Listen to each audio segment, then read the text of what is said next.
Hello friends, Radhe Radhe.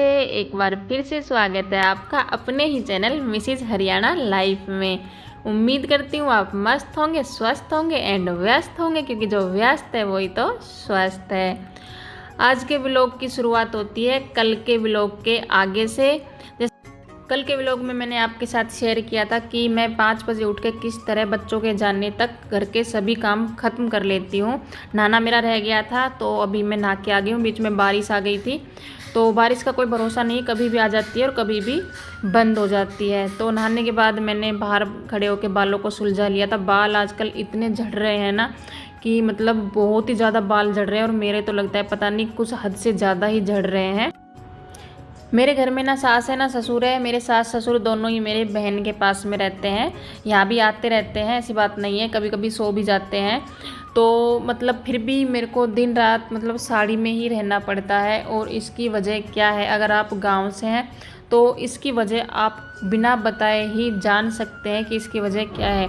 और मेरे सास ससुर को मेरे सूट पहनने से कोई प्रॉब्लम नहीं है। हमारी शादी हुई थी तभी मेरे ससुर ने और मेरी सास ने बोल दिया था कि ये हम सूट पहनाएंगे। तो मेरी मम्मी ने बोल दिया था हमें कोई दिक्कत नहीं है, आपका मन करे वो पहनाओ। क्योंकि हम शादी करके बेंगलोर गए थे सीधे, तो हम वहीं पे रहे हैं 10-12 साल, तो हमने सूट भी पहने हैं। तो मेरे सास ससुर को कोई प्रॉब्लम नहीं है सूट में।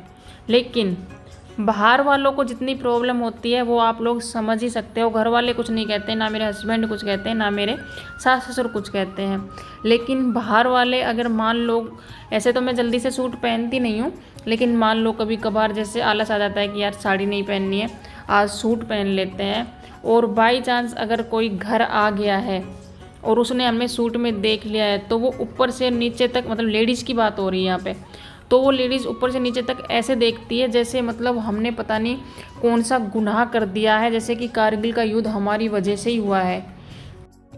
नहाने के बाद मैंने मशीन लगा दी थी, और मशीन लगाने के बाद अब मैं आ गई हूँ किचन में। मैंने मतलब चाय चढ़ा दी है अपने लिए। अब मैं पीऊँगी चाय और थोड़ा रेस्ट करूँगी। सुबह से कंटिन्यू लगी हुई हूँ।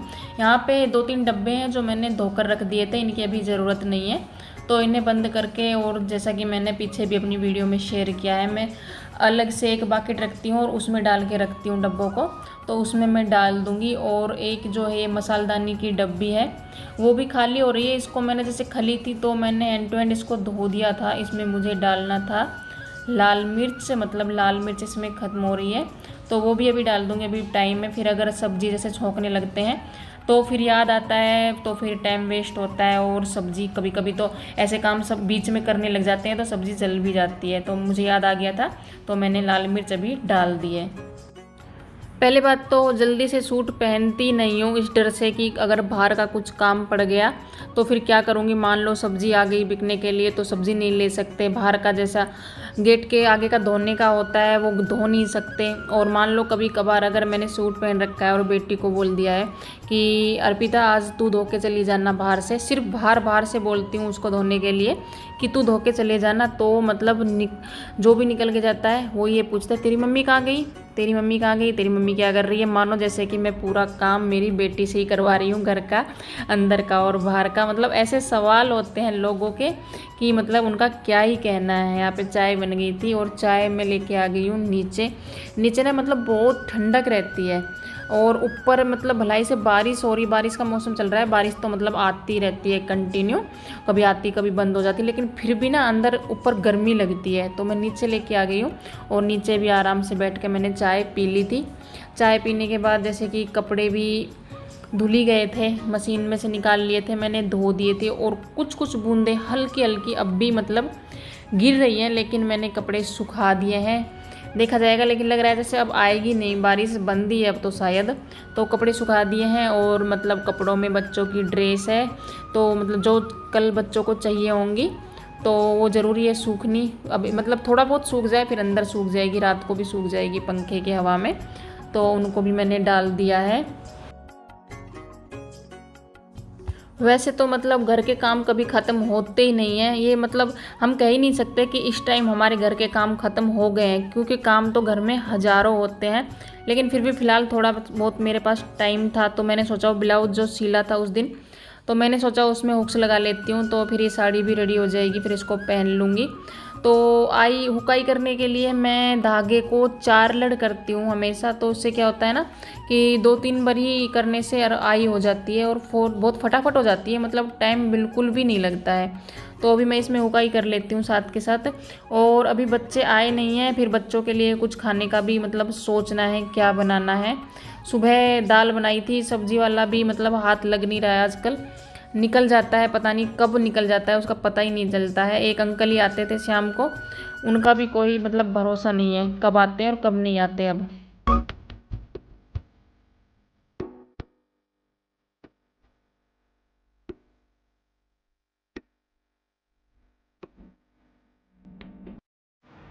हुकाई दोनों ही ब्लाउज में हो गए हैं और ब्लाउज हो गया है रेडी। अब इसे कभी भी पहन सकते हैं, कोई प्रॉब्लम नहीं है।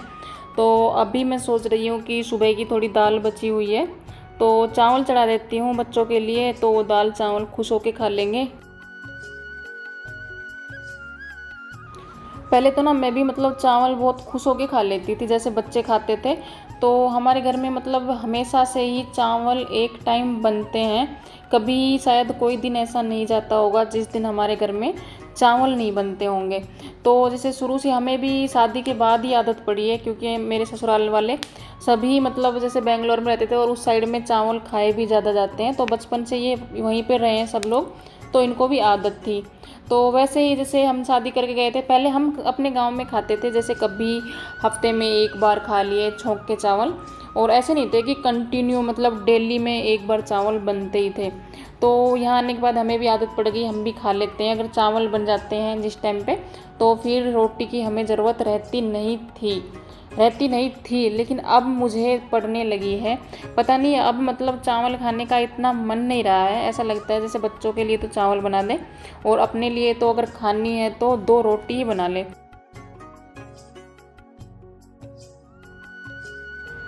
चावल चढ़ाने के बाद मैंने सोचा थोड़े बर्तन पड़े हुए थे तो इन्हें साफ़ कर देती हूँ। थोड़े ही थे, ज़्यादा नहीं थे, ये पहले से ही है। जो टोकरे में बाकी के हैं वो पहले के बर्तन हैं, अभी के नहीं हैं। तो मैंने सोचा इन्हें साफ़ कर देती हूँ। और जैसे चावल को क्या है, कुकर को ठंडा होने में ना टाइम लगता है। जैसे अगर हैंड टू हैंड अगर खोल देते हैं, मैं तो अपनी बता रही हूँ, अगर हैंड टू हैंड खोल देते हैं चावल मतलब खिले खिले नहीं बनते हैं। और वैसे अगर जैसे चढ़ाकर एक सीटी में ही, लेकिन कुकर ठंडा होने के बाद खोलते हैं तो बिल्कुल खिले खिले चावल बनते हैं। तो इसीलिए मतलब मैं पहले चढ़ा देती हूँ बच्चों के आने से पहले, तो बच्चे आते हैं तब तक मतलब कुकर बिल्कुल ठंडा हो चुका होता है और चावल एकदम सफ़ेद और खिले खिले। काफ़ी बार मैं मतलब ज़्यादातर बर्तनों को ना साफ़ करने के बाद बाहर रख देती हूँ, क्या होता है ना कि जल्दी सूख जाते हैं और इनका पानी भी निकल जाता है जल्दी से। तो इन्हें क्या है, इनकी जगह पे मतलब जचा सकते हैं, वरना फिर इसमें जैसे टोकरे में रहेंगे तो आगे फिर बर्तन साफ़ करेंगे तो फिर टोकरा खिलाना पड़ेगा और बर्तन सूखते नहीं हैं। सूखने के बाद अच्छे से मतलब इनकी जगह पे नहीं लगा सकते हैं। तो बर्तनों को मैंने साफ़ करके रख दिया है बाहर। और अभी थोड़ी बहुत ही स्लिप गंदी हुई थी, ज़्यादा हुई नहीं थी क्योंकि इतना ज़्यादा काम किया नहीं था। अगर जैसे रोटी सब्ज़ी बनाते हैं तो ज़्यादा गंदी होती है, तो चावल ही बनाए थे तो हैंड टू हैंड एक कपड़ा मार दूंगी। बाकी मतलब साड़ी में काम करने में हमें कोई प्रॉब्लम नहीं है, हमें आदत पड़ी हुई है। ऐसा नहीं है कि साड़ी में हमसे काम नहीं होता है। हाँ, एक अगर बैठ के पोछा लगाते हैं तो साड़ी में ज़रूर दिक्कत आती है, वरना साड़ी में कोई प्रॉब्लम नहीं है। लेकिन फिर भी जैसे लोगों की बातों पे मैं इतना जाती नहीं हूँ, जैसे अंदर ही अंदर रहती हूँ तो हमेशा घर के अंदर ही रहते हैं तो सूट पहनने में वैसे कोई प्रॉब्लम है नहीं। तो मेरा मन होता है तब मैं सूट पहन लेती हूँ, लोगों की बातों पे मैं बिल्कुल नहीं जाती हूँ। लोगों का काम तो कहने का ही है। आज मतलब उनको तो कुछ ना कुछ बात मिलनी चाहिए, वो कहने का बिल्कुल भी मौका नहीं छोड़ेंगे। उनके लिए हर एक दिन एक नया टॉपिक होता है, कभी किसी के लिए और कभी किसी के लिए।